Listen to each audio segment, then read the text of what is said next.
Quienes se encuentran en la parte externa del auditorio son muy bienvenidos, ya pueden ingresar, vamos a comenzar cuanto antes, principalmente para premiar Ian a quienes llegaron a tiempo y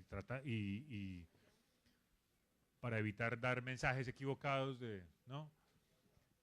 de que premiamos a los que llegan tarde, premiamos a los que llegan temprano. Muy buenas tardes a todos los presentes. Antes de dar inicio a esta actividad, les solicitamos comedidamente apagar o poner en modo silencioso sus celulares o cualquier equipo que pueda interrumpir el buen desarrollo de esta jornada. En nombre de W Radio y de la Universidad del Magdalena, les damos una cordial bienvenida al conversatorio Universidad de Tercera Generación, en el cual disertaremos sobre esta nueva concepción de universidad. Iniciaremos con el panel Cooperación Universidad-Empresa. Me permito presentar a todos ustedes a quienes nos acompañan en esta sala lounge.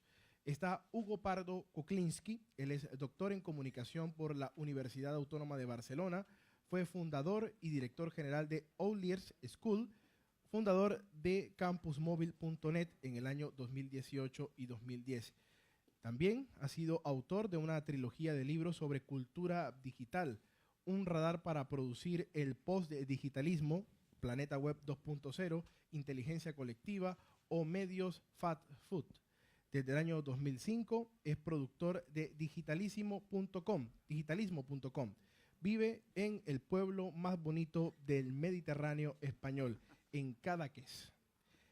Gerardo Luis Angulo Cuentas es ingeniero industrial de la Universidad del Atlántico, es magíster en Ingeniería Industrial de la Universidad del Norte, es doctor en Ingeniería, Gestión y Desarrollo Tecnológico de la Universidad Industrial de Santander. Ha sido profesor asociado de la Universidad del Magdalena y ha dirigido varios proyectos de investigación en la industria. Es actualmente el director del Centro de Innovación y Emprendimiento de esta alma mater. Andrés Felipe Quintero Mercado es ingeniero agrónomo de la Universidad del Magdalena, es magíster en Ciencias Biológicas con énfasis en fitopatología de la Universidad de Caldas, es docente catedrático de Microbiología Agrícola y Fitopatología del Programa de Ingeniería Agronómica de la Universidad del Magdalena. También es miembro del Grupo de Investigación Fitotecnia del Trópico y ha participado en congresos tanto a nivel internacional como nacional. Y por último presentamos a nuestro moderador, es Yamit Palacio, es periodista de la Universidad de Antioquia, además tiene una maestría en estudios políticos en la Pontificia Universidad Javeriana y ha trabajado en grandes medios de comunicación como Teleantioquia, Noticias Caracol, la FM y Noticias RCN. Fue editor general de W Radio y actualmente se desempeña como periodista del programa La W Radio con Julio Sánchez Cristo, quien nos acompaña, como lo he dicho, como moderador de este evento. Yamit. Ian, colega, gracias. Gracias a los presentes, gracias a Caracol Radio Santa Marta, a W Radio, a la Universidad del Magdalena, que es nuestra anfitriona esta tarde. Gracias a los invitados que comparten este escenario con nosotros, pero que son realmente el motivo por el cual nos congregamos alrededor de este escenario para compartir alguito del conocimiento que ellos en sus múltiples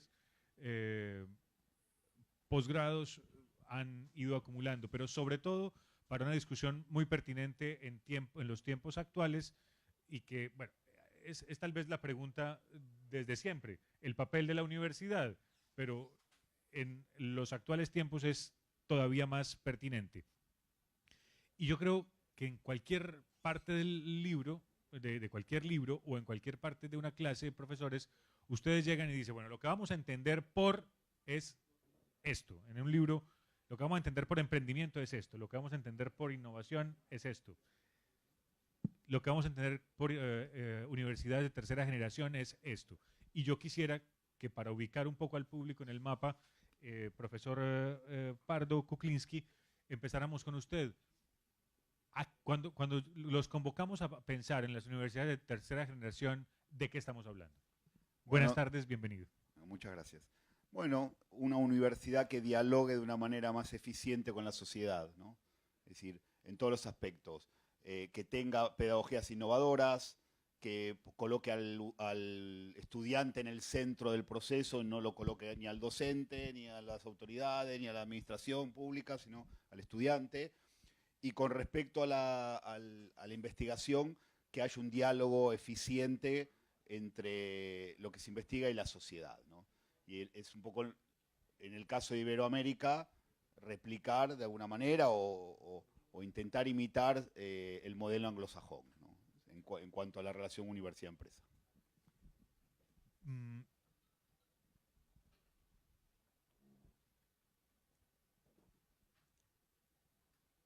Menos mal sigue llegando gente y eso es un gran indicador.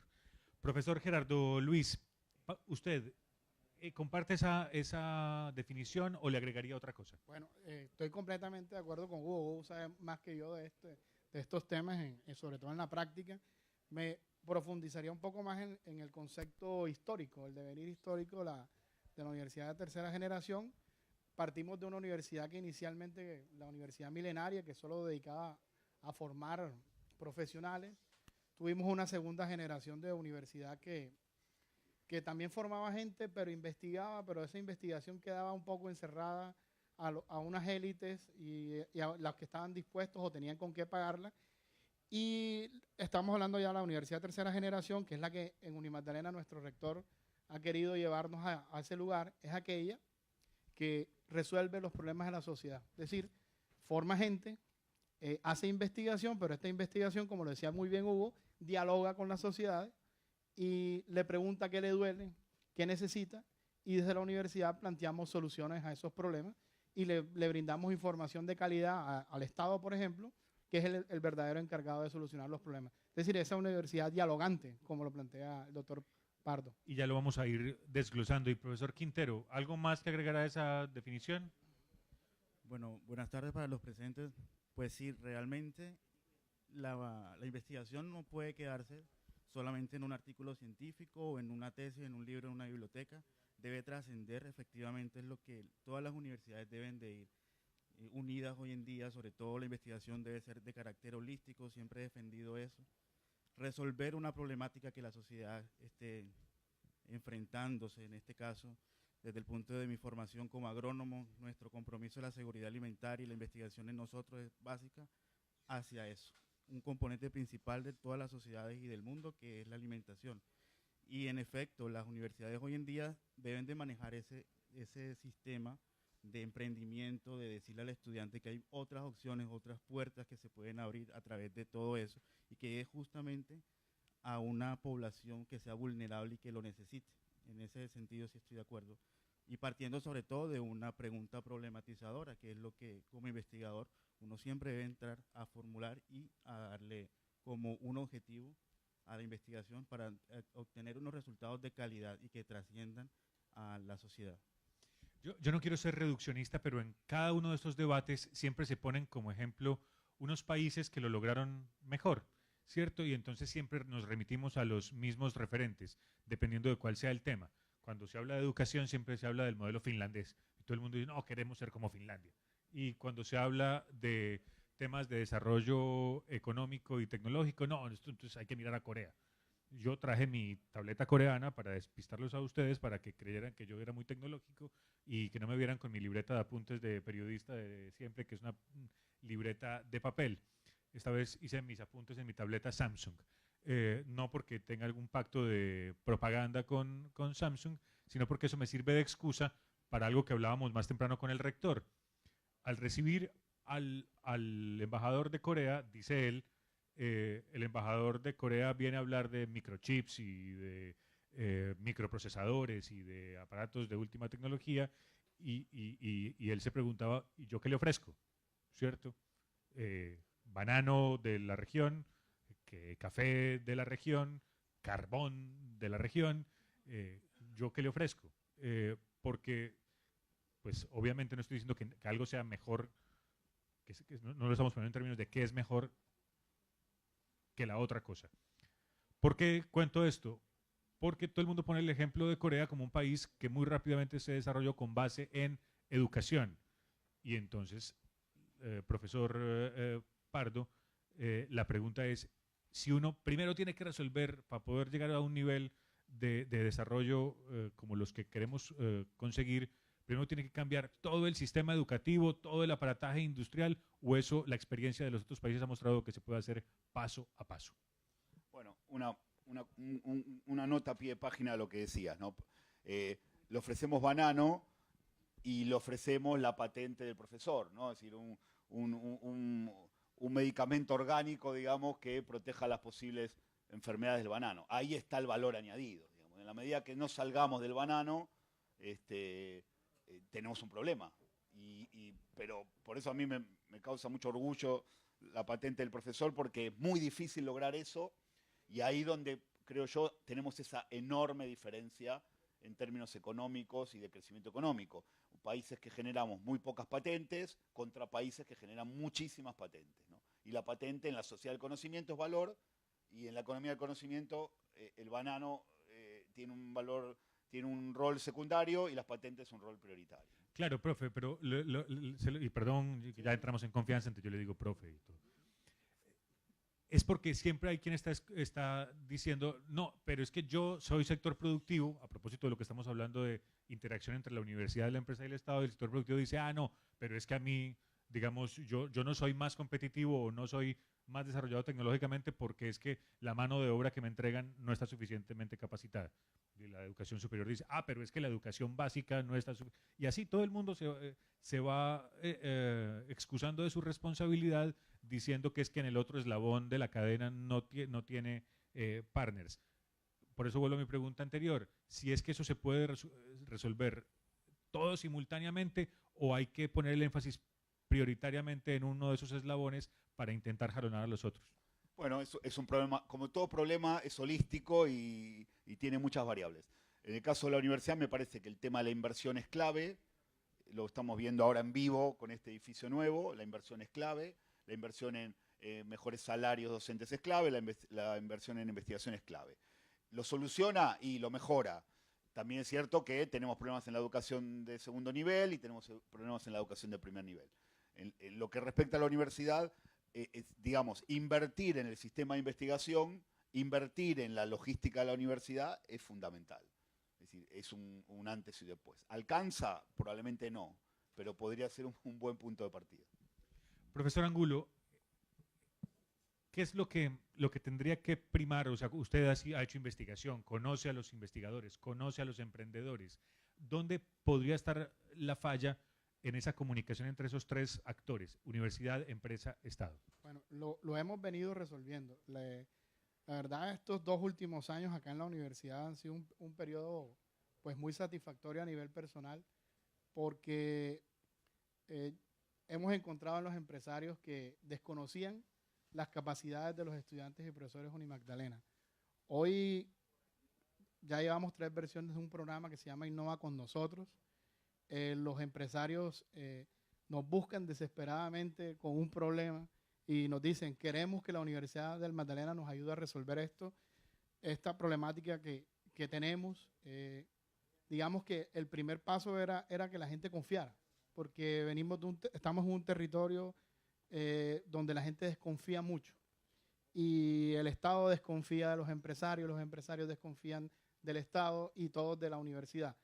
Al empezar a dar ese paso de tocar las puertas de los empresarios y decirle, mira, aquí tenemos una universidad, tenemos unos estudiantes con mucha capacidad que tienen esta creatividad para resolver problemas, y empezamos a hacer esos ejercicios hace más de un año.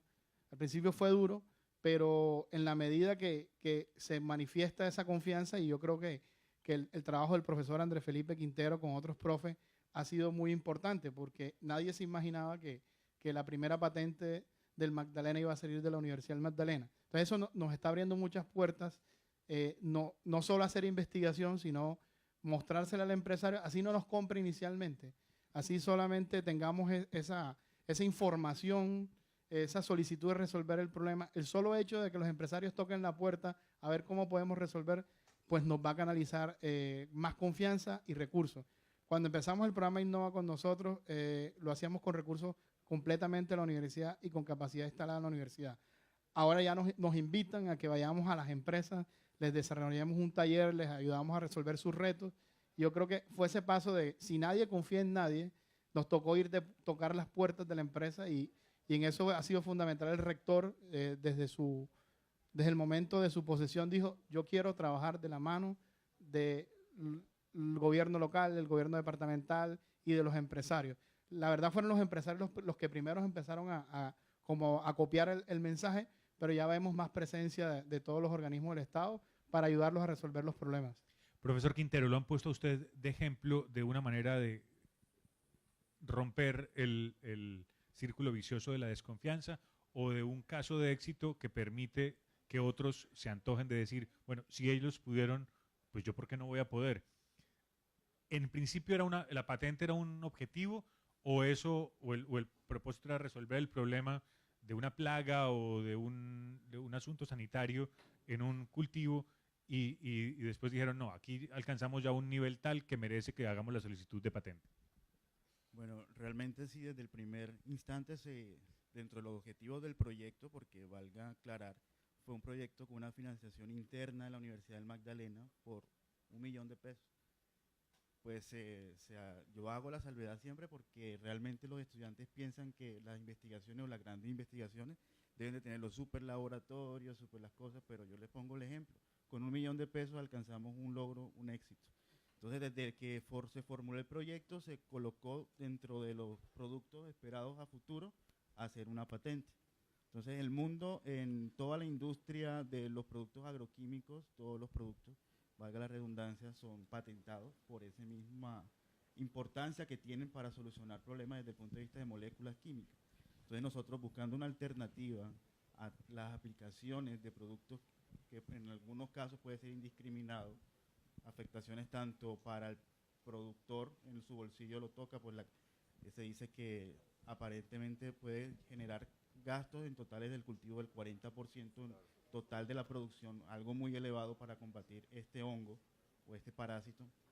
Y en ese sentido, lo que se busca era que no hubiese tanto daño al medio ambiente, ni a los propios trabajadores o a toda la población que está enredada o enmarcada dentro de esos sistemas de producción. Entonces, buscando eso y a través de innovaciones con moléculas que son más eficientes en el sentido de que no va a afectar directamente al medio ambiente, entramos en colocarle ese toque de innovación, de colocar patente como producto esperado.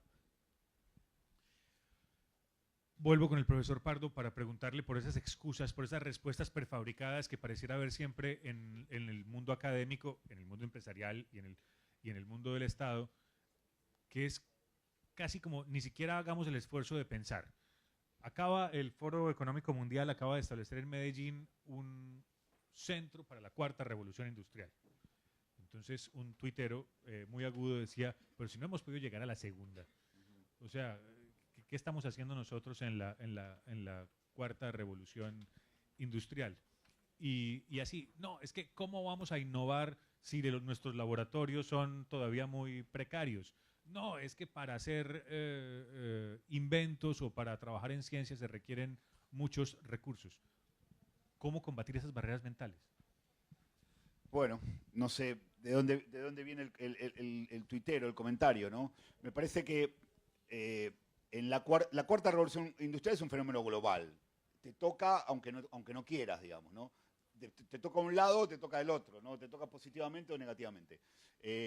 Yo creo que toda Latinoamérica o Iberoamérica, yo soy argentino, pero hace 20 años que vivo en España y investigo en España, estamos en un segundo o tercer nivel en términos de investigación y demás.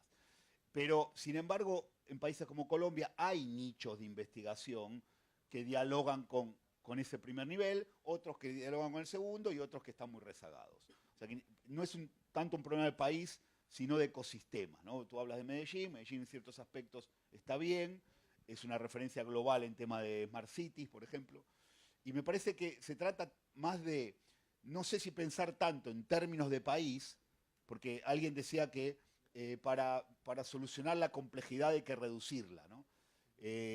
Sino que se trata de ver qué hacemos nosotros, ¿no? Así como universidad. Entonces, cuánto colocamos en la investigación, cómo premiamos a los investigadores que hacen ese tipo de cosas, cómo le damos visibilidad internacional, cómo hacemos que los chicos amen la ciencia, cómo presionamos a los investigadores para que generen conocimiento de verdad, etcétera, etcétera. Y eso, reduciendo esa complejidad, en el fondo es un tema de gestión. Es decir, te toca un rector, te toca otro, te toca un vicerrector de investigación o te toca otro. en lo que respecta a la universidad. Me parece que al final el desafío es eso, porque si siempre pensamos en términos de país, ¿por dónde empezamos, no? Vamos a la educación básica, vamos a la secundaria, ¿qué hacemos con el sistema empresarial que no invierte en investigación? O que no, es decir, hay problemas por todos lados. Reduzcamos la complejidad, vayamos a la simplicidad y pensemos en el ecosistema universidad. Muy Se bien. pueden hacer cosas, ¿no? Entonces, siguiendo ese consejo suyo, cerremos el foco y vayámonos con el profesor Quintero para preguntarle eso. ¿Cómo logró inspirar a ese grupo o que esas otras personas se interesaran no por hacer una investigación que probablemente se iba a quedar en los anaqueles, sino por una en la que iban a ir por el camino de tener que hacer muchísimo más trabajo de campo, tener que entenderse con unos partners en el sector productivo, en el sector, en este caso, bananero? Al final se trata de, antes lo decíamos, confianza, y ahora vamos como para inspiración, para intentar motivar, inspirar a esos compañeros del grupo. Bueno, siempre resalto que no encontramos la fórmula maestra. Es más, todavía faltan ciertas investigaciones para lograr potencializar el producto, sobre todo de forma en campo, porque lo hicimos in vitro, aquí en nuestro laboratorio de fitopatología. Pero ¿qué es lo que nos llama mucho la atención después que salió la noticia de la patente? Que entidades como CENI Banano, entidades que está en Urabá, regionales en Urabá, entidades regionales como Augura, Asbama, se han interesado mucho en nuestro proyecto. Entonces la idea es ahí, como dicen los doctores, es llamar a la empresa, involucrarla y seguir ejemplos como países como Brasil, como México, que hacen parques industriales científicos. Que todo el mundo lleve hacia allá y abra, bueno, mire el portafolio, aquí tenemos un portafolio de servicios, y eso de una u otra forma, los dineros que se entren por regalías van a potencializar todo lo que tenemos en nuestras universidades públicas, que es lo interesante en este sentido, que la plata realmente se quede en lo que necesitamos para potencializarnos. Entonces, la industria es a veces muy tajante en el sentido de que nos frenan porque, bueno, ellos dicen que inventaron algo que no se sabe a ciencia cierta, para ellos muchos, en algunos casos, si va a funcionar o no. Pero toda investigación lleva ese ensayo de éxito y error o éxito. Igual es una investigación que estamos todavía en el proceso de seguirla produciendo. Pero sí es muy importante porque las empresas se han sentido atraídas por esta invención. Profesor Angulo, hay en el día a día, pues, de esas frases que empiezan a repetirse casi como si fueran nuevos credos o nuevas verdades incontrovertibles. Cualquiera puede ser investigador o cualquiera puede ser emprendedor. Eso, yo no sé si usted lo comparta o no lo comparta, se lo pregunto es porque el profesor Quintero acaba de mencionar un par de palabras, éxito o fracaso. Y en ambas cosas, en la investigación y en el emprendimiento, hay que estar preparado para que lo uno o lo otro no lo atropellen. A usted, no, es que yo tengo una idea buenísima, yo quiero ser emprendedor. Y usted le dice, no, es que usted no tiene con qué. Pues cuando digo no tiene con qué, no tiene los insumos académicos, o ese no es un proyecto viable, o al revés, yo soy un investigador. No, tú tienes un trabajo para una tarea, perdóname, investigación es otra cosa. No sé si me hago entender, a todos nos han dicho que podemos ser potencialmente investigadores o emprendedores, y en el mundo académico cualquier cosa que le digan a uno lo puede terminar frustrando. Bueno, ese es el día a día mío. Yo converso con 30 personas al día, y son 30 personas que se creen emprendedores. Y se creen emprendedores porque tienen una idea. Y el tema es más de un 1% de inspiración y un 99% de ejecución. Nosotros acá en la Universidad del Magdalena, para restringirlo solo con el tema de emprendimiento, tenemos 17,000 potenciales emprendedores. Y nosotros organizamos algunas jornadas como de sensibilización o de mentalidad y cultura, y logramos impactar alrededor de 1.700, el 10%. Mira que vamos bajando, y de esos 1.700 los convocamos a unas actividades y nos llegan 170. y cuando hacemos el evento de los 170, que son 2, 3 días, ya me quedan 85. Cuando acabamos el evento ya son 45. Y esos 45 en teoría se gradúan. Arranqué de 17,000 y me quedo con 45. Y esos 45, que son alrededor de 10, 11 equipos, les decimos, bueno, en una semana necesitamos el plan de trabajo y el presupuesto. De esos 45, que en teoría eran 11 empresas, nos llega una sola propuesta. Y por lo general esa propuesta no está bien. Y con esa propuesta los metemos en un programa de acompañamiento que se llama Unimagdalena Sí Emprende. Y con esa propuesta, muchas veces en la semana 8 fracasan, se retiran. En estos 2 años que tenemos en el centro, haciéndote todo ese embudo que parte de 17,000, en el primer año aceleramos 17 empresas, o 17 ideas de negocio. Y de esas 17 del primer año, solo 2 hoy accedieron a fondos del Fondo Emprender, por ejemplo, y son 2 compañías que existen. Son egresados ilustres nuestros, Orgullos Unimagdalena, que son los monstruos, Juan Camilo Vergara y Miguel de las Aguas de Squad 360. Te estoy hablando que arrancamos con 17,000 y terminamos con 2. Y fue un proceso de 2 años. Y no tenemos garantía, porque, digamos, a estas 2 empresas les dieron 170 millones de pesos. Y no sabemos si en un año esos 170 millones de pesos se perdieron.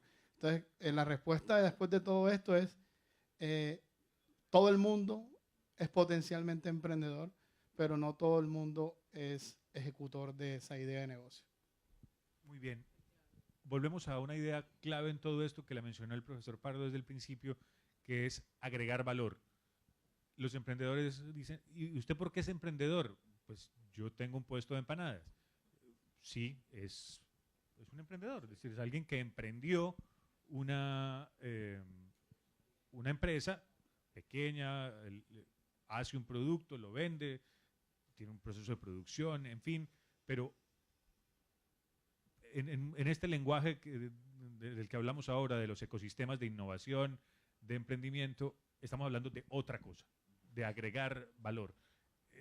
Un poco porque el propósito de esto es empezar a generar ideas entre quienes nos están escuchando aquí y entre quienes nos ven a través del Facebook Live por la página de la... a propósito, saludos a quienes están en el Facebook Live de la W y de la Universidad del Magdalena. Para ser emprendedor, en la clave de generar valor, de agregar valor, ¿qué es lo fundamental hoy, profesor Pardo? Bueno, probablemente encontrar un nicho de mercado que no esté explotado y meterse ahí donde nadie está, ¿no? Y no es azar, digamos, requiere... Nosotros estamos aquí trabajando en la universidad precisamente para incubar empresas. Es decir, hay toda una racionalidad del emprendimiento, ¿no? Empiezas muy pequeño, empiezas con un producto mínimo viable, tiene que ser rápido y tiene que ser barato porque seguramente no tienes dinero para ejecutarlo, lo pruebas en el mercado, si te funciona mal lo matas, el índice de mortalidad de las ideas es muy alto, como acaba de decir Gerardo, si funciona bien lo escalas, vas a la segunda iteración, vuelves a replicarlo con más recursos, vas a la tercera, vuelves a replicarlo y a la cuarta eres un producto en el mercado. Requiere mucha ética al esfuerzo, evidentemente, y requiere mucho foco, perseverancia y valor. ¿Cuántos están dispuestos a eso? Muy pocos. En el caso de Iberoamérica, además, no hay esta cultura emprendedora. Sí hay cultura emprendedora histórica, pero no hay cultura emprendedora digital, digamos, ¿no? Que es un poco de lo que en general hablamos todos en una economía digital. Y también, y bueno, y es un tema de cambio cultural que también que hay que hacer. Es decir, no pretender que siempre te estén financiando al principio corres el riesgo tú, busca un nicho de mercado, investiga bien en dónde te quieres meter, porque yo no te voy a dar dinero si ni siquiera te has tomado el trabajo de hacer un buen análisis de buenas prácticas o entender el mercado, no estar siempre dependiendo del dinero público, y esa es una racionalidad. En la medida que tú conoces un mercado y buscas tu nicho de valor, lo encuentras. En las empanadas, ese que menciona de las empanadas, si hace una app y las vende a domicilio y las empanadas las hace agridulces y le agrega un componente que nadie tiene y el packaging es especial y demás, está agregando mucho valor al mercado, ¿no? Y de eso se trata. Es decir, agregar valor y valor y valor. Y llegan calientes y están crocantes Exacto. y tienen ají. Exacto. Pero todo pensado con el usuario en el centro, ¿no? O el ciudadano en el centro. No el emprendedor en el centro. El ciudadano siempre, ¿qué necesita? Descubrir una necesidad o creársela, porque también También. puede ser posible. Volvamos todo esto tiene que ver al final con nuestro mismo asunto, pero quiero retomar la discusión sobre un punto central del propósito de la universidad, que tiene que ser coordinar los esfuerzos, concertar los esfuerzos de universidad, empresa y Estado. Y decía el profesor Angulo que siempre hay celos y siempre hay desconfianza. Y entonces yo sí quisiera preguntarle al profesor Quintero cómo se hace cuando uno tiene una patente y en algún momento es posible que incluso le toque cederla, compartirla, permitir que otro la usufructúe, ¿verdad? Eso, ¿uno está preparado para eso o también, como hablábamos, se aprende sobre el camino? Bueno, definitivamente se aprende sobre el camino. Nosotros, por legalidades, cuando la universidad comenzó con el proceso, nosotros no teníamos ni idea que era una patente, pues nosotros, la misma cultura, no estábamos relacionados con eso, pero cuando nos fueron involucrando tanto en el tema, vimos que era algo que tenía mucho trasfondo, algo legal, algo que un abogado se especializa solamente en eso y hace toda una investigación por un año o por lo que él corresponde y no encuentra nada en el mundo que sea relacionado. Ya con eso nosotros quedamos como, wow, está pasando algo que tiene un trasfondo. Luego de que nos dicen ahora los porcentajes para cada uno, pues ahí es donde comienza como la disputa, ¿no? Entre el uno y el otro, pero realmente nosotros, bueno, les digo que fue un docente de planta, el doctor Alberto Páez, un egresado también del programa, el ingeniero Michael Mantilla, y en el caso mío éramos simplemente estudiantes y cuando nos dijeron lo de la patente y ya estamos egresados, bueno, todo el mundo comienza, no, la patente es sinónimo de plata, de esto, de aquello, pero la universidad tiene su gran porcentaje porque fue el que puso toda su capacidad instalada. Por más que yo me demoré un año luchando con el hongo en laboratorio in vitro, se me contaminaba, no se contaminaba, se caía la caja Petri, etcétera, etcétera, la universidad tiene lo suyo porque por legalidad es así. Igual eso se aprende y yo soy de los que piensan que no es tanto el impacto por una regalía sino el impacto que debe de tener y el posicionamiento que le da tanto a la universidad como a nosotros como investigadores. Y el ejemplo que le queremos dar a todos los estudiantes y al resto de investigadores de la misma alma mater. Yo creo que es lo más importante después, independientemente de que hay un porcentaje de recursos por el cual la gente cree que uno va un trasfondo, pero eso por legalidades a veces no es tan sencillo en ese sentido. ¿Y eso se puede enseñar, profesor Angulo? Es decir, uno serviría de algo, excúseme si la pregunta le parece muy, muy tonta, pero uno puede abrir una cátedra de emprendimiento y decir, módulo 1, sesión 1, cómo ser emprendedor, segunda clase, estructuras de costos, estructuración de un proyecto, cómo generar ideas. ¿Eso se enseña? Sí funciona, pero no es lo único.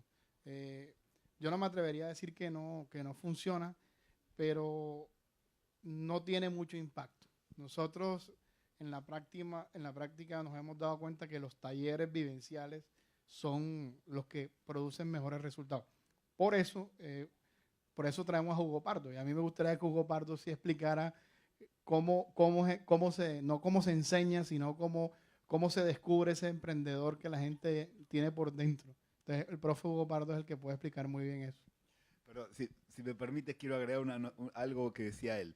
El valor que tienen las patentes para las universidades, ¿no? Es decir, yo hice el postdoctorado en la Universidad de Stanford en California, una de las 5 más importantes del mundo. La Universidad de Stanford se financia con regalías de patentes y contribuciones de exalumnos. Ese es el modelo de financiación de la universidad. Podrían no cobrar, la matrícula en Stanford vale $50.000 al año en pregrado. Podrían no cobrarlo y mantener un monstruo, digamos, tecnológico solo con las regalías de patentes. Y ojalá te hagas millonario, ¿no? Es decir, tú, la universidad y tú. Es decir, esa es la importancia. Es decir, de crear una nueva idea a nivel global, porque si no, no puedes patentarla, ¿no? Y eso me parece, tiene un valor enorme, enorme. Es decir, es difícil de dimensionar.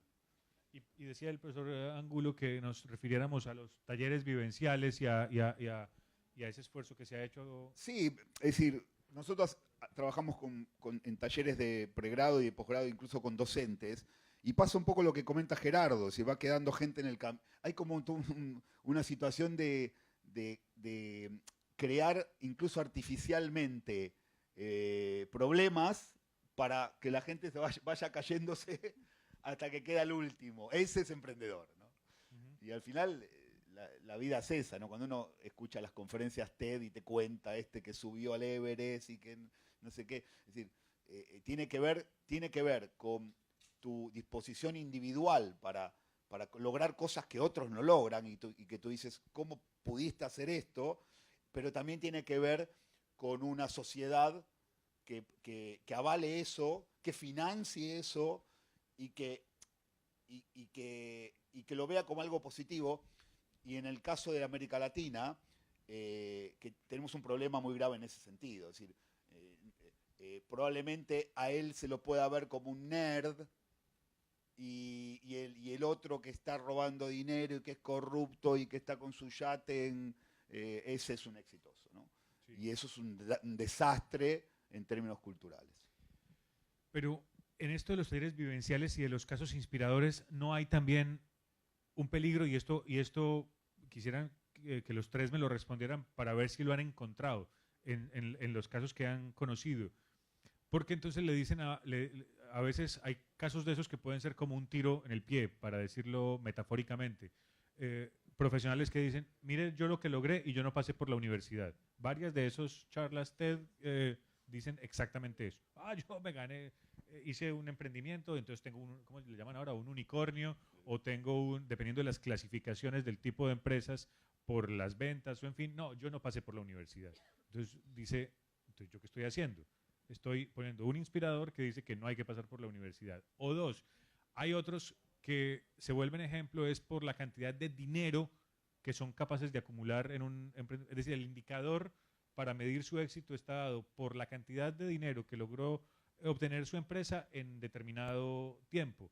Y yo me pregunto si eso es o no cultura del dinero fácil. Les dejo esas dos reflexiones para intentar medir ese tema de cuándo un caso es inspirador. Profesor Angulo. Bueno, que vamos a encontrar diversidad de perfiles de emprendedores, pero lo planteaba ya Hugo, que es la forma y el nicho de mercado que tú encuentras o la necesidad que tú resuelves. Entonces si yo quiero resolver una necesidad que tiene un grado de complejidad tecnológica muy alta, no me va a servir con eso de que yo no soy universitario y yo no soy ingeniero. Entonces, todo está en el nicho de mercado, la necesidad que está resolviendo. Entonces, si bien casos como Bill Gates, que no terminaron la universidad, pero es que él sí tenía la formación técnica para diseñar un software que en ese momento respondía a una necesidad mundial. Y ahí es cuando él se llena de dinero. Pero él no se llena de dinero por haber dejado la universidad. Él deja la universidad para dedicarse de lleno a montar la empresa. Entonces tampoco no es un ejemplo de dinero fácil. El hombre toma una decisión y se dedica a trabajar tiempo completo, pero tenía conocimiento. Entonces, digamos que si se ve la lectura corta de que solamente porque el hombre dejó la universidad, pues hay muchas personas que dejan la universidad, pero no identifican un nicho de mercado, ni se ponen a diseñar una solución centrada en el usuario, ni salen a venderla. Entonces, ya lo decíamos aquí, lo decía Hugo también, esto es un proceso de embudo y seguramente en el mismo momento que Bill Gates estaba dejando tirada la universidad, había 3.000 y 4.000 norteamericanos haciendo lo mismo. Pero esos 3.999 no estaban diseñando una solución de software para las necesidades de ese momento. Profesor Quintero. Bueno, yo opino de que realmente la educación es una puerta inmensa que se abre, sobre todo a los estratos más bajos que hay. Yo soy ejemplo de eso, pues uno debe de superarse siempre en conocimiento, porque el conocimiento es lo que habla de un ser humano, independientemente si es el más rico, pero hay gente que nosotros vemos todos los días en redes sociales que no tienen ni una neurona en la cabeza, pero ganan demasiado dinero. Entonces, en ese sentido, cada uno tiene un propósito en la vida y sabe qué es lo que quiere y qué es lo que lo apasiona. Y para eso está la universidad, para formar ese pequeño genio y darle todas las capacidades. Y ya que él haga ese valor agregado que se dice a través de su título.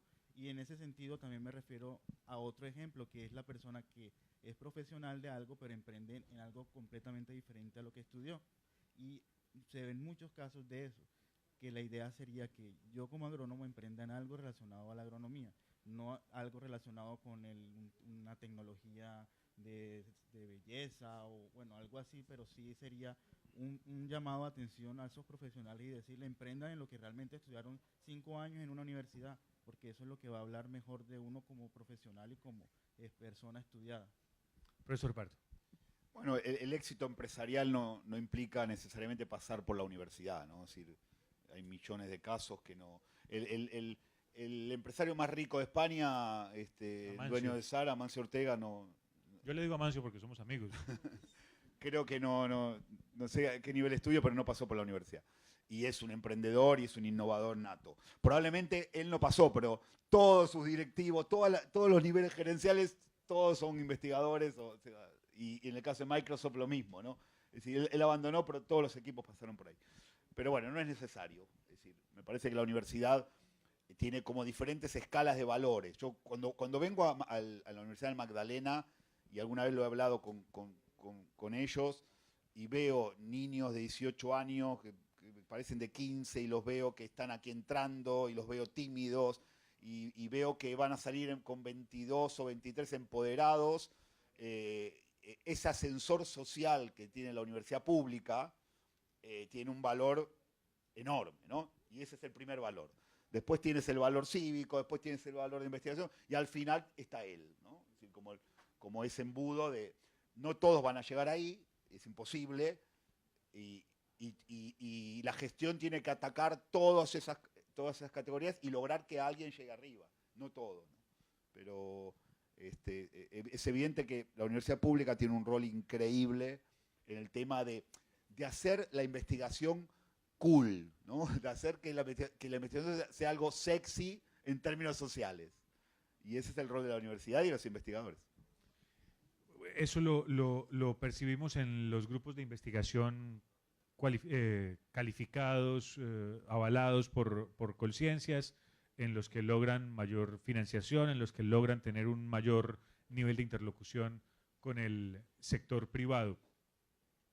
Pero yo sigo pensando en los indicadores, insisto, para no referirnos exclusivamente a cuánto dinero factura o a cuánto dinero recauda, sino a otro tipo de indicadores que pueden ser clave para hoy conseguir, qué sé yo, reconocimiento en estos ecosistemas. Por ejemplo, temas de comercio justo, temas de respeto a los derechos humanos, temas de tecnologías limpias.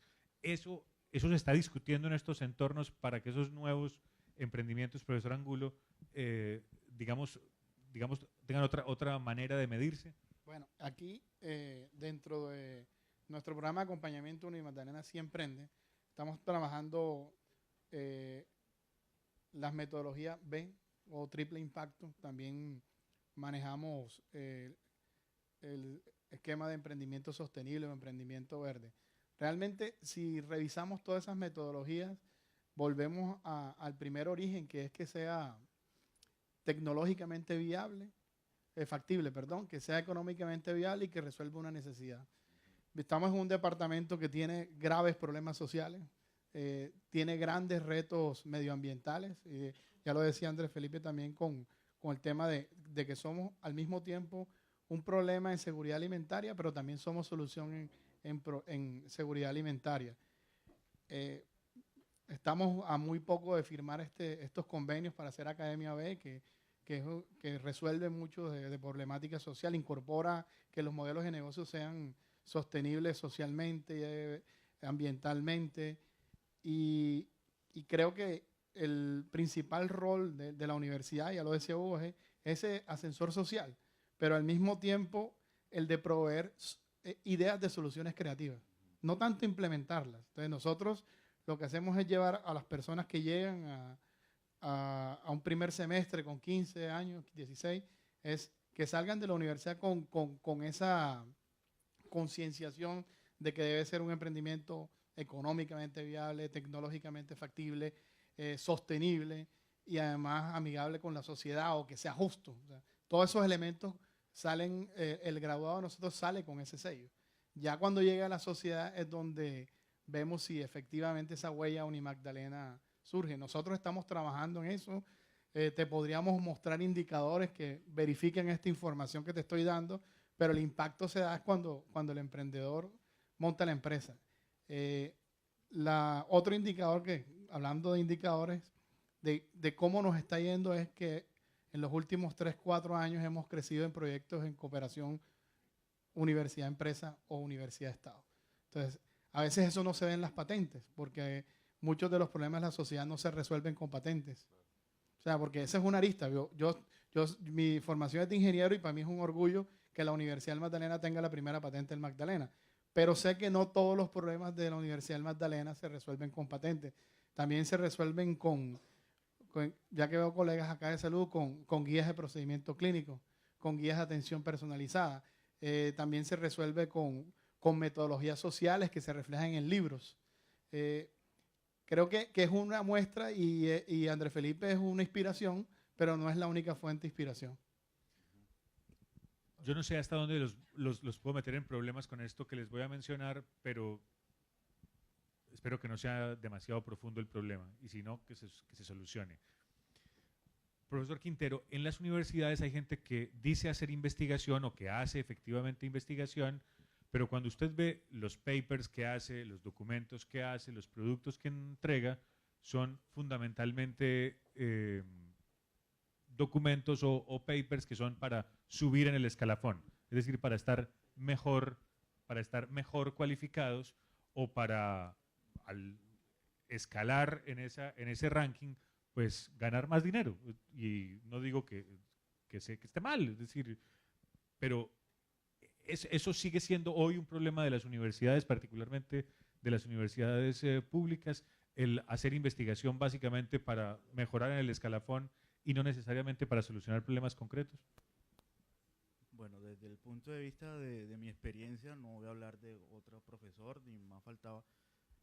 Sí me ha servido mucho para el escalafón docente. Es muy importante tener productividad. Yo creo que para todos los docentes es muy importante que lo reconozcan por sus investigaciones. Pero desde el punto de vista de la ética, yo pienso que todo el mundo tiene que hacer investigaciones enfocadas a solucionar algún problema. A veces vuelve como una crisis en algunas universidades por los problemas de recursos públicos que le asignan, sobre todo a las de nosotros que son más apartadas de las centrales. Pero de todos modos pienso que no es malo que un docente reciba su escalafonamiento dependiendo de la productividad. Se ha vuelto así un círculo de pronto vicioso en algunas universidades por la escasez de los recursos, pero de todos modos, no sé, por eso hablo de mi experiencia, no voy a poner en tela de juicio otros personajes, pero sí... No, claro, pero yo no le pido... es una práctica todavía extendida que sea un propósito básicamente de mi carrera profesional, no independientemente de si eso que yo investigué termina aplicándose en la vida cotidiana. No, sí, eso igual uno hace un proyecto dependiendo de las necesidades que ocurran. De pronto hay una convocatoria, entonces uno mira, tengo esto aquí, vamos a aplicarlo, entonces ahí uno jalonea a estudiantes de pregrado o de posgrados y ahí comienza entonces como para más que todo captar recursos que beneficien a los mismos grupos de investigación, que digamos que alimenten todo el proceso de investigación que se hace, porque las investigaciones no son nada baratas, sobre todo en el área de la biológica. Es muy importante tener el recurso. Entonces, para fuente de financiación, tanto de los grupos como de la misma universidad, es muy importante tomar esas investigaciones y que de otra forma representa a futuro como un producto dentro del escalafón de los docentes e investigadores.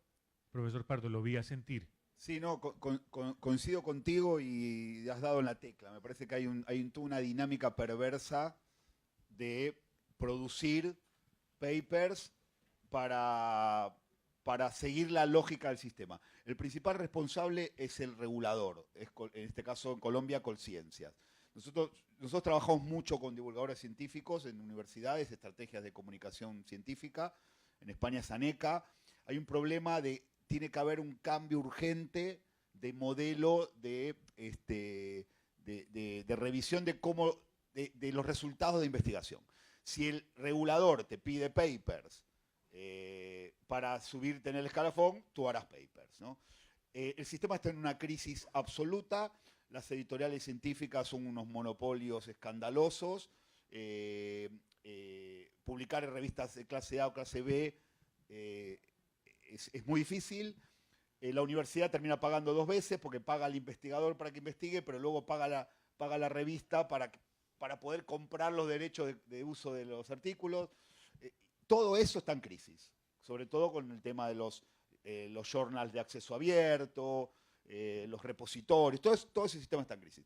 El problema es que, como en muchos casos en América Latina, en Iberoamérica llegamos muy tarde a estas cosas, pero yo estoy convencido que de aquí a una década el modelo de visibilidad de los investigadores va a cambiar y no se va a basar en esto, sino se va a basar en otras variables, ¿no? Y no en publicaciones. Pero yo coincido contigo, hay una perversión del sistema. Esto genera un montón de contenido que básicamente no es ciencia y, como dice el profesor, no soluciona problemas concretos, sino que replica un modelo. Claro, en cuántos artículos tengo, en cuántas revistas indexadas, cuántas veces me citaron, en cuántos simposios he estado, en fin. Buenas tardes, señor rector. ¿Ha terminado el consejo académico? Muy bien. Está con nosotros el señor rector para integrarlo a esta discusión. Rector, por favor. Comparto este escenario con usted. Bienvenido. Me dicen que tenemos que hacer una pequeñísima pausa, y esa pequeñísima pausa es en milésimas, en centésimas, en 3 minutos, gracias a la voz de mi conciencia que me habla por aquí. Vamos a integrar al rector a esta conversación. Les pido que no se muevan de ahí 3 minutos porque vamos a hacer aquí un cambio de plataformas para seguir transmitiendo vía Facebook Live. Así que, como diría mi amigo Ricardo Henao Calderón, no se muevan. Ya regresamos.